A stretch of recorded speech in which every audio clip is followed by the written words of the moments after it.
Facebook is online. Hello, Facebook. YouTube is online. Hello, YouTube. All right. Are we ready? Mm-hmm.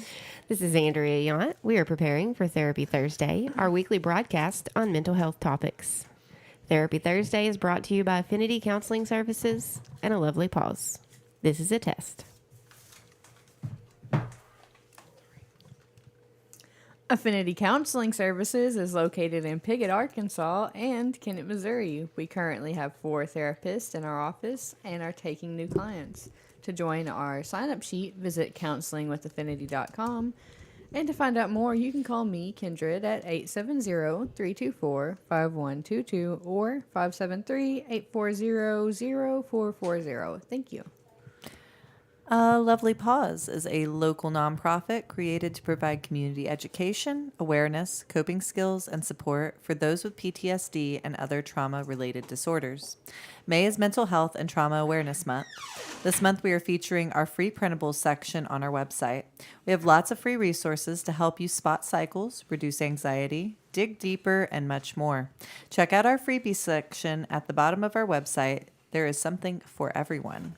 Sign up for our newsletter and stay up to date on our fundraising progress, current and upcoming events, exclusive freebies, and more at alovelypause.com or find us on Facebook. And speaking of our fundraising events, our next event for A Lovely Pause is June 5th at 3 p.m. We are having a poker event tournament with bingo and a silent auction. It is at Forest Roots in Hockham, Missouri. You can sign up for the event at alovelypause.com and click on the fundraising events tab. Or you could wait to the day of or sign up at Forest Roots. We have a goal of raising $5,000 by this fall, and that's what all the proceeds for this event will go to. Are we ready? Yep, we're good.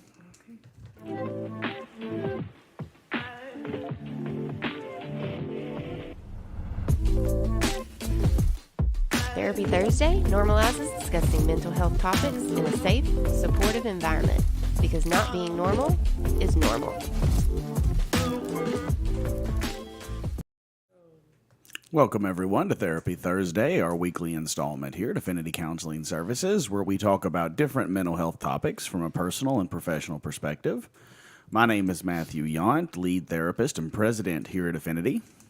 I'm Andrea Yount. I am the vice president of Affinity and the chairman of the board, or chairwoman of the board, at A Lovely Pause. And I'm Stacy. I am marketing director at Affinity Counseling Services, and I am vice chair of A Lovely Pause. And behind the camera, as always, I'm Kindred. I'm the office manager at Affinity and the secretary of the board for Lovely Pause. Hey, good. Everybody knows their role now. Look at that. It Getting only better took a at month it. and a half. It did. Yeah, that was like so much It smoother. was a lot smoother than normal. Yeah, we're usually like, what's my name? What do I do? Who am I? What? No reason for us to ever practice. We'll just work it out on the air. Yeah, we are who we are. We freestyle, guys. Speaking Take it of or leave it. freestyling, what are we talking about today? We are talking about 2 things. We have this first show, Yeah? and then we have a show after. Oh, we're doubling up. That's right. We are doubling up. Mental health supports is the first show. Oh, okay. So we're going to talk about, things that you can use for supports for mental health and why they're good. Okay. All right. Well, let's see. Oh, and do you have anything that you want to promote before we get started? Yes, if you were here for the sound test, you heard that our next fundraiser for A Lovely Pause is June 5th at 3 p.m. at Forest Roots in Hockham, Missouri. You can sign up for our event on alovelypause.com at the fundraising events tab. It is a poker event. We will also be doing bingo and a silent auction. So you can go and have some fun for a good cause. All the proceeds will be going to our goal of raising $5,000 so we can start serving our first clients. Yeah, that's awesome. All right. So we're talking about like support systems for mental health, right? Okay. Well, I will tell you that when I am doing an intake with a client, that's one of the earliest things that we're looking at. We typically look at things like your medical history, because we've talked about the role that physical health plays in mental health. But we also look at your symptoms. and then the reason why you say you want to come into counseling, because that can give us some idea as to the problems that you're having. But one of the primary things we look at is your support systems, primarily because your support system is going to help dictate where we can actually start in the therapy process. Sometimes when people come in, they have, like, their support systems are just terrible. They have people around them that are either negative, abusive, or telling them not to come to therapy in the first place. Or maybe they have, like, nobody in their life that they recognize as being supportive. So we start in a different place with those people than we do with people who have some type of support system, a partner, family members, friends. And even there are times where, like, especially with people in the home, we will bring them in to help educate them on the mental health symptoms of the client so they know how to be a better support person. I do that often with people that have, like, especially PTSD. We talk a lot about how to be more trauma-informed and how to respond to trauma, how to recognize the symptoms of when the effects of trauma are occurring. So understanding right up front that the person's support system can kind of help dictate, are we going to have to help you try to find a support system? Are we going to have to help get you in connections with people that can be supports? Is there a support system to educate? How much does that support system help? How much does it hurt? Because sometimes we deal with people that are, like, in really bad relationships, and they're on their way, like, trying to find their way out of those relationships, but don't know how. And change, because that is so detrimental to them that we can't even really do a lot of mental health work other than some education until they change their surroundings and the support systems that they have or the lack thereof. Because those things are so negative on them, you don't know how much the environment is causing their mental health symptoms versus how much they've got something else that's causing those. And that's where a therapist can become a little bit a part of that support system, because in that situation, when you recognize, and you bring to the forefront that there's not any support around them, that they don't have any of these systems, and that they've got to get out of this situation.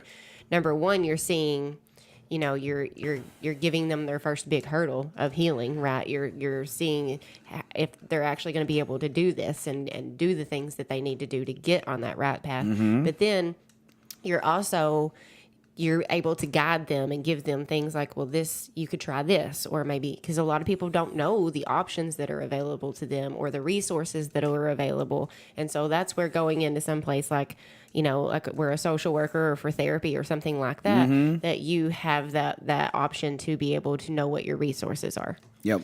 Yeah. And to know that because you might not recognize if those are the only kinds of supports that you've had, like as that are more negative and toxic ones, you might not recognize that there are other kinds of supports. So like when you get the this outside voice that's like giving you something that's like less judgmental and less angry or bitter or whatever, it gives you a different baseline to base what support can feel like. Yeah. And then you can start analyzing what kind of supports you want to surround yourself mm-hmm. with, and that maybe the ones that you're surrounded by aren't working the best for you and how your brain and emotional state works. Mm-hmm. And a lot of times you only need that one person, that other outside voice like you're talking about, to say, just the right thing for you to know that there is something else that's better. Well, so I think that's we were talking about it earlier, just in a conversation with you.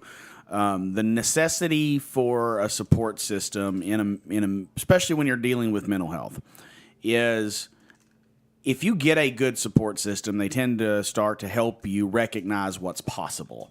Because when you're in a situation that may not be so great, that it's really hard for someone who's going through trauma or has been through trauma to see a future that is positive. They typically see and project futures that are very negative. So they either start to question like all the things that could possibly go wrong in the future, or they start to look at the way that the situation now just is not going to lead to anything good. They can't picture it, but they just know it's probably not going to be good for them. Well, and then from my own experience, being on that outside looking in, trying to figure out what in the world was different and what they were doing different than I was, which I was, a younger adult and teenager during this time, but like not being able to see like what do they have that I don't have, and not recognizing, what that was and how to even go about getting that. And so like, being put in putting yourself in these situations where you're shown like therapy or whatever, where you're shown these different sides or these different options, it's like just a way for you to, like you said, people are just like, they need that person to tell them some outside perspective so that they can know what their next step is. I don't know the word that you use. Yeah, it's fine. It's like you're giving a person their a view. Opportunities. Yeah, you're showing them a window into what's possible. Yes, yeah. Because most of the time people are in difficult situations. They don't see outside of that difficult situation, and then they project very negative things in the future. This is where things like becoming overly paranoid or being more susceptible to conspiracy theory and things like that.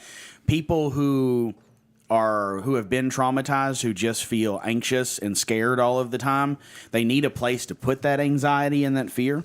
And so they project it onto their future. But because they can't adequately project a future of their own, they start to project it onto the world around them, and they start to think the world is unsafe and people are out to get me, and then people are looking at me funny, or people are like plotting against me. And so they start to project paranoia. Then they start to do things like hoard and isolate and keep themselves away from other people. But what can happen is when someone or a group of people come in and help give a different perspective on things, and you start to see what's possible, and you start to develop and grow and go down a different path, what you'll notice is there's different growth points where you'll recognize that your old thinking patterns are trying to kick in. Mm-hmm. Like we were talking about them, like trying to be a living thing, right? It's like trying to kill something like an animal that like it really you're is. Trying to think of it like killing it with your bare hands, and it's like, oh, I'm not just going to sit here and take this. Yeah. No, these thinking patterns in you are like living things. They're alive, and they do not want to die, and they put up a fight. So when you start pushing back and creating new ways of thinking, they start pushing back even harder. Mm-hmm. Like, I'm not going to just sit here and let you kill me. What about this? Have you forgot about this? Well, maybe you should go back to this. Well, let's do this again. Yeah. And it brings back to that old analogy that we've always used, the dirt roads and the highways, right? Mm-hmm. So you've been on this super highway for so long of reacting and doing these certain things and saying these certain things or feeling these certain feelings. So whenever you try to change that, it's like going on a dirt road. Like it might be a little bit harder, might be a little bit more scenic of a road, Bumpy. But bumpy of a road. But those superhighways are always calling to you, like, it'd be a lot quicker, or you could just do this, or they're the quickest way to get there. You have to actively be like, no, I'm going to turn and take this gravel road. So you have to be aware of the way that you're reacting so that you can get off those superhighways and turn your gravel roads into new superhighways. Yes. Exactly. Yeah. My turnoff's coming, guys. I'm going to hit it more consistently. But my car's breaking down, and I don't know if I can handle that. Yeah, there's just so many things. Belief systems are weird. I have just come to feel like I can almost conceptualize them in the sense of being like living beings, because they do act that way. They speak to you in voices of intention, and some people actually hear them as audible voices when they're having hallucinations. They hear them as audible voices. But a lot of times I'm not going to say that's 100%, but what it seems like is happening a lot of times in things where people have audible hallucinations is we all have the voices that people who talk about having like really negative voices or commanding voices or paranoid voices. We all have those in our head too. They just don't come out as an audible voice. We feel it as a feeling or an intention or a body response, and we feel like there's something inside of us that's indicating, oh, I hate myself, or oh, I'm stupid, or oh, I'm going to fail, or oh, I'm not good enough. But some people who have hallucinations hear that as an audible voice. then there's another voice inside their head or outside of it that's speaking to them like another person. So these things, in a sense, are like they're alive. They fight to live, and the more you feed them by acting on them, the bigger they get and the more that they grow. And they almost always get worse under stress.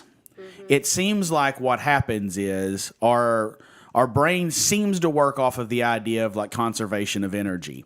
And so when there's, you develop pathways inside of your brain, and we talked about the superhighways. Well, they're like that because you've done it so much that the neurons are very close to one another, and the electrical chemical signals flow across them very smoothly. New behaviors, they're further apart. Your neurons are further, and they haven't really gotten close enough yet for that transition to be smooth. So it takes force. It's literally like a gravel road. Yeah. So it's like a smooth superhighway and a bumpy gravel road. Yes, and when it takes, it's like a gravel road with a bridge that's really rickety in between the connection points, and you're like, I don't know if I should take my car over that or not. I'm going to drive slow and careful. So, but over time, those connection points get closer to each other. But so when they're further apart, it literally takes more energy to make yourself force yourself to do the new thing instead of the old thing. Now, those get closer over time, and some of the other ones get further apart. But there's those times in the change process when stress hits, the body is like, okay, I'm under a lot of stress. I got to conserve my energy right now. And so what does it do to conserve energy? It goes to the things that are best wired in. So it's like, yeah, I'm sorry, we don't have the energy to force you to take that gravel road right now because you're about out of gas and you're probably not going to make it. So it looks like the superhighway it is. And that's when you start running back to those old behaviors under stress because your body is literally seeming to want to conserve energy at that moment. And so then you start doing those things.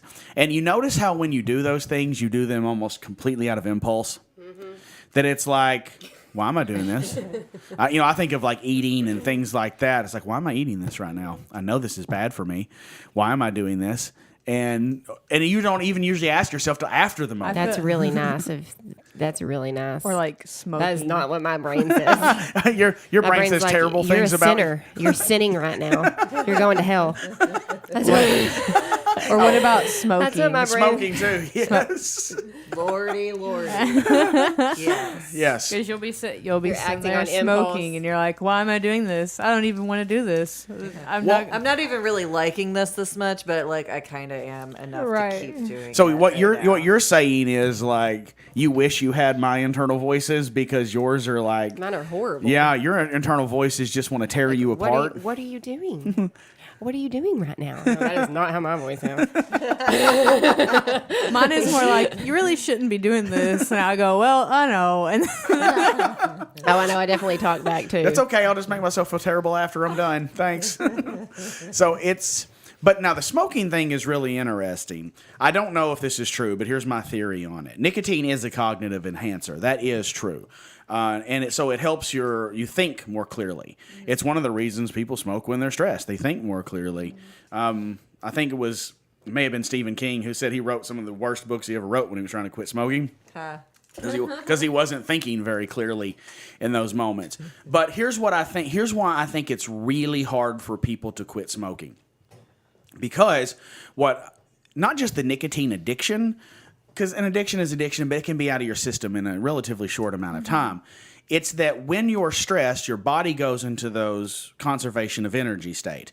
And in that conservation of energy state, your defense mechanisms are not being powered as well because they're not the most important thing to power up at the moment. So in a stressful state, you're getting flooded with negative thoughts. So you go out, you have a cigarette, and put in nicotine, which is a cognitive enhancer, which gives your body some sort of energy to use, and then poof, your defense mechanisms are back up again. And it's like, got to put the security system back online or the demons are going to get out.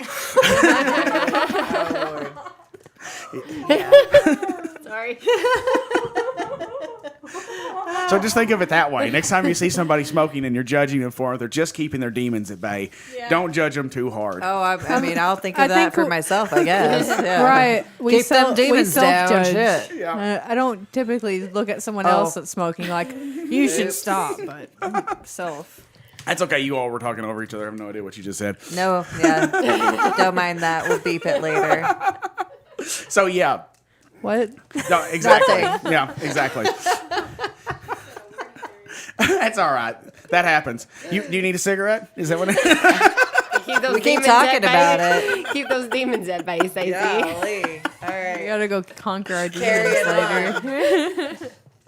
Anyway, sorry to get so Anyways, far off topic. cigarettes are not a great mental health No, support. I mean, because they'll tear you down over time. I'm just saying, I think that's what's happening in those circumstances. Yes. And there's better ways There are to healthier do it. supports. But I think that's why people have such breakdowns when they're trying to quit smoking. It's not the nicotine, it's what they're keeping at bay that comes up when they're not smoking. They don't know how to deal with the stress very well, and the stress then creates the negative thought processes, and then we're right back into that same circumstance. So So okay. to quit smoking, you need to go on vacation. Yeah, yeah, there you go. Hey, well, doing things that help like distract you and build you up and make you feel better, yeah, that would help you quit smoking. So, what are some good mental health supports? smoking? Smoking is definitely so. Good mental health supports. Obviously, going to be friends and family. Yeah. That's all. But okay, so what are some other things? Yeah, okay. So here you've got to look at it like this. If you're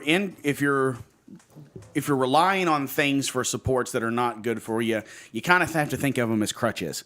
And you don't want to just kick someone's crutches out from underneath them and go, "It's time to walk."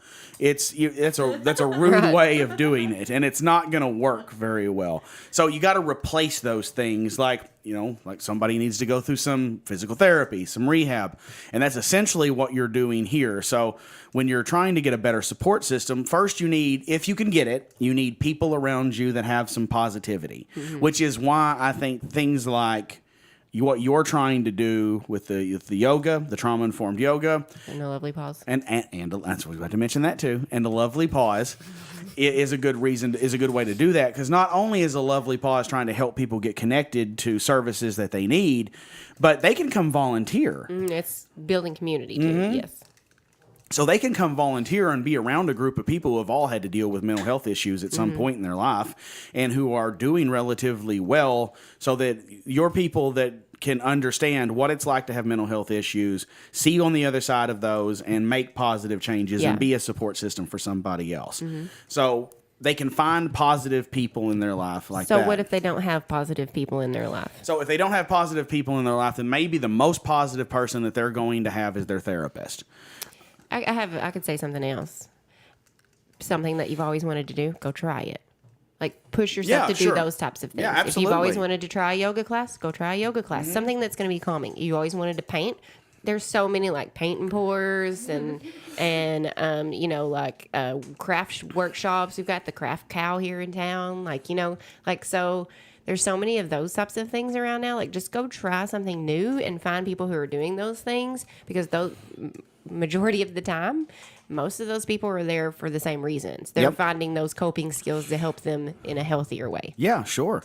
And I would also say, now I'm cautious to say this, so you're gonna have to look hard, but I can maybe recommend a few places. But church. Yeah, church can be a wonderful place to go start to be around positive people. It can also be a really place to find a lot of people who have been traumatized, and there's a leader at the head that's just trying to control everybody and using their traumatized state against them.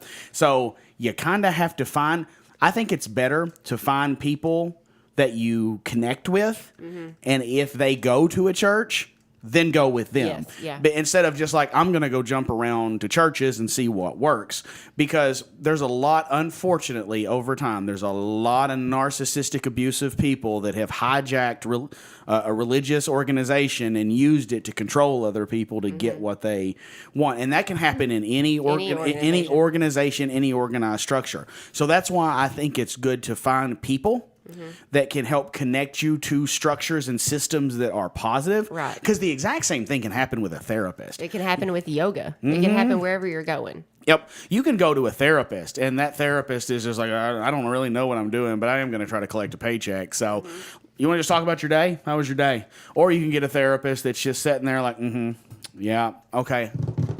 Typing notes, texting, just while you're talking. So you get some therapists that think they want to try to control you and just try to solve all your problems for you.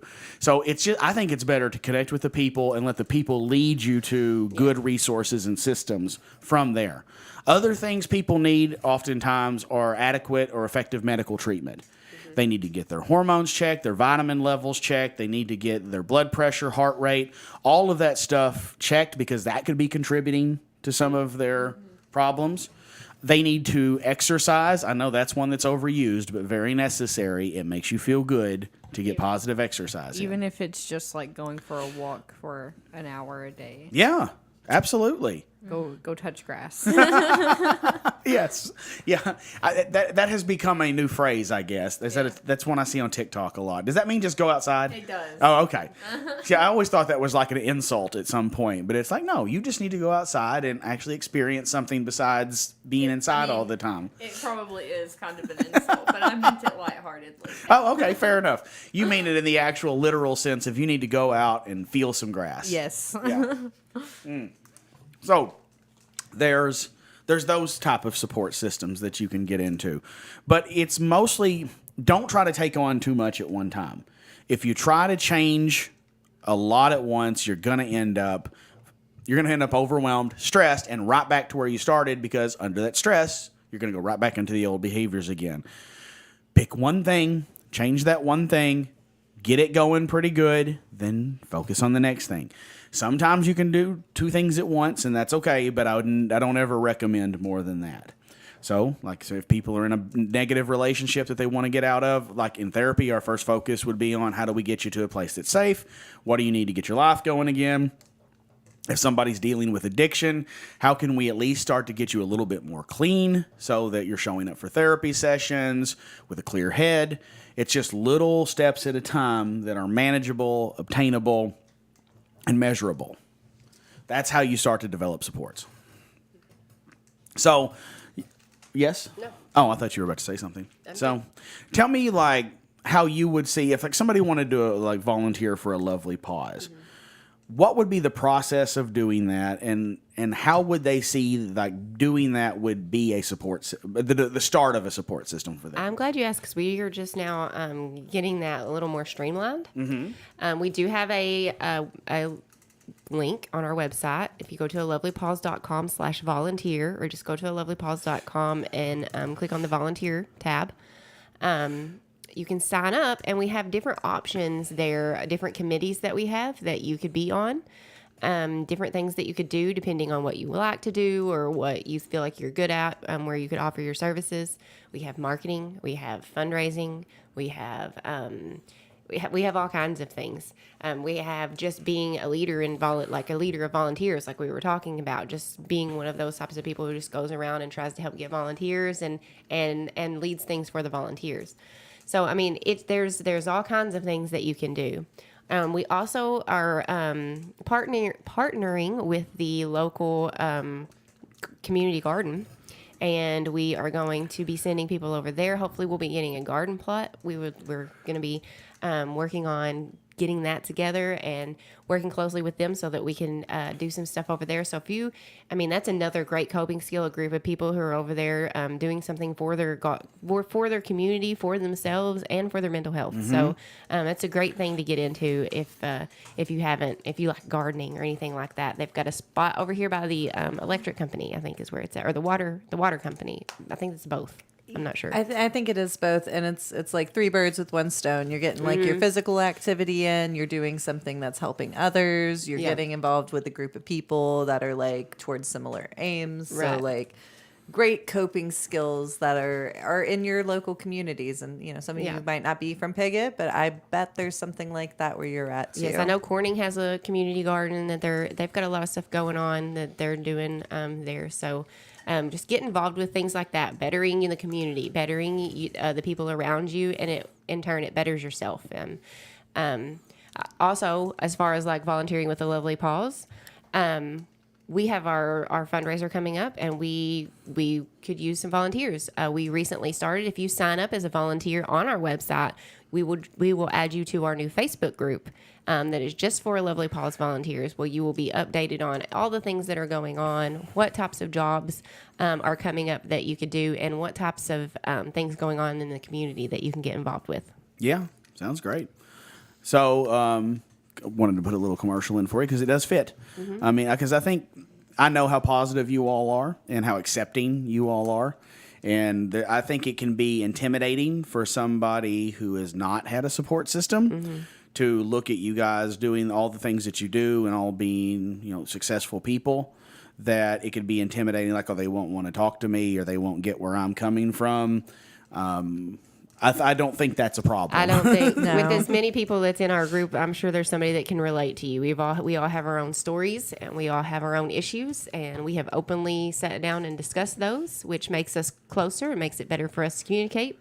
But we're not going to ask anybody else to do that, but we have done that, and I know that everybody is in this position and in their position that they're in with a Lovely Paws because they do have a passion for helping other people and want to do this for other people. Yep. So if you're interested in that, a lovely paws, PAUSE.com, right? All right, cool. Well, so if you're looking for a support system to maybe just to start with, we're here to help. You can contact us at Affinity Counseling Services, AFFINITY, on Facebook, or you can reach out to us by phone, 870-324-5122 for Arkansas, or for Missouri, it is 573-840-0440, or you can just sign up with us at counselingwithaffinity.com. We are a little behind at the moment, but the waiting list isn't terrible. I've been getting people in pretty quick.